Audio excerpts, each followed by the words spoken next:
My name's Simon Radford from Cadlogic.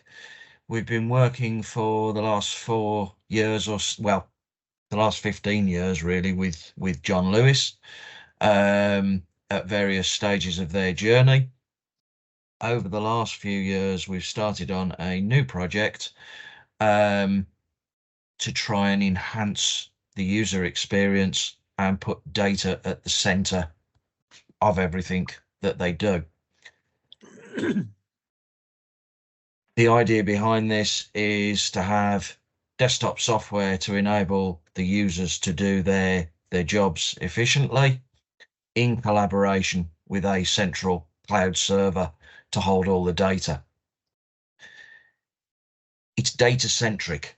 It's not a CAD system in the traditional sense where drawing entities are the be all and end all with data attached for extra purposes. It's built around data objects, so we have much more control at the core of things. This enables live scheduling, change control, and really putting the user at the forefront of everything. Alongside the data, we've got visualization in different ways, data that can be combined with sales data for mapping purposes in a plan view, all the way out to full 3D rendered visuals of the shops. So, as far as the desktop software is concerned, its core function is a planning tool for laying out stores, and then capturing that data to enable all the functions elsewhere in the business to work off the back of that. The visualizations can be put into sales data maps, maps of different types for visualization. We can log all the changes that are made to the plan, so there is accountability for changes that are made by the users. So if all of a sudden some sales area is lost from a store, somebody can go back and see where that happened and be held to account as to why. The plans can also be made to be compliant to all the latest legislation, like you can't put sugary products near the door and things like that. That is enforced during the planning stages. The portal that then runs alongside that enables all the data that can be used by the store planners to be input. So what fixtures they have available for planning, what commodities, what merchandise, and so on and so forth. Because all of that data is then combined with the plans, and the plans uploaded to the centralized portal, they can then be fully reported on.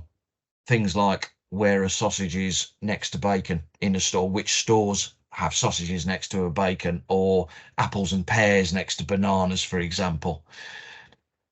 That data can then be shared throughout the business, transferred through APIs.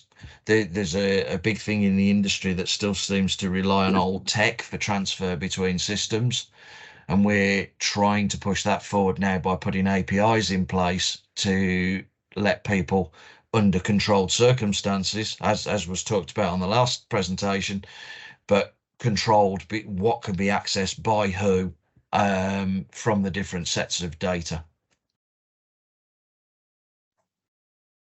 So the software has been designed very much around data, but also with the users in mind.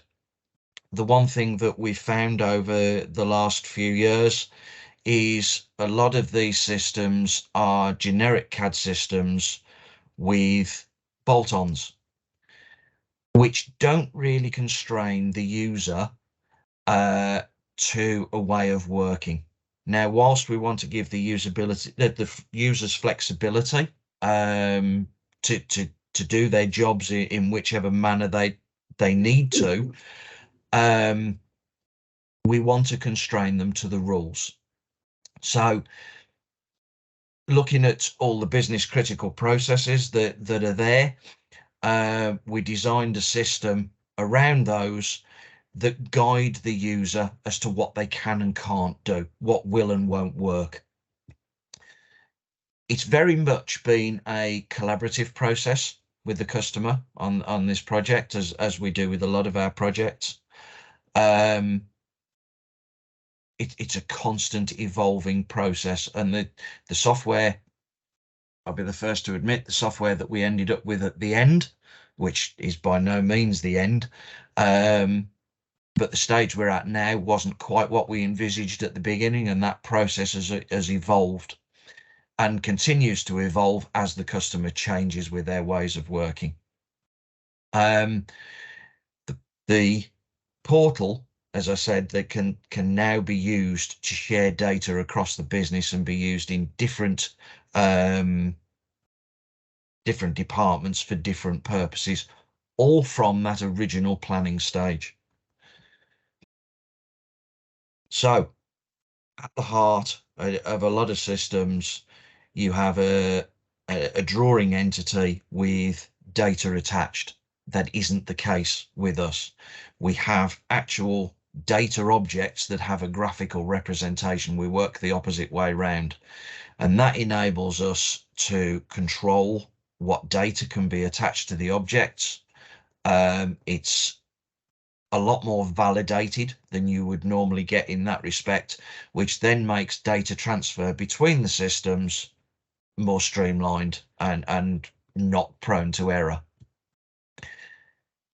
The system we've built, yes, is very much designed around retail, but is essentially a space and asset management tool, so can be applied to lots of other scenarios. As I said, the planning is managed, but it's managed in a way to support the user. We've removed all the jargon. We've removed all of the fluff, if you like, all of the unnecessary CAD planning tools that you would normally get with a system with just an add-on rather than something completely integrated. We've removed all of the unnecessary, which means there is a much shorter journey for the users to learn the system.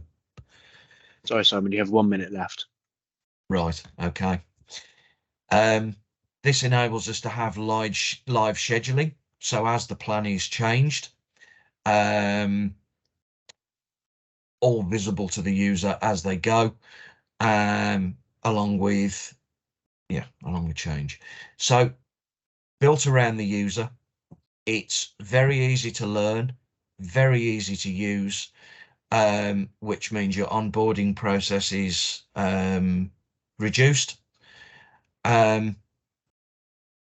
It does the complex CAD planning at a professional level while being accessible to all levels of user experience,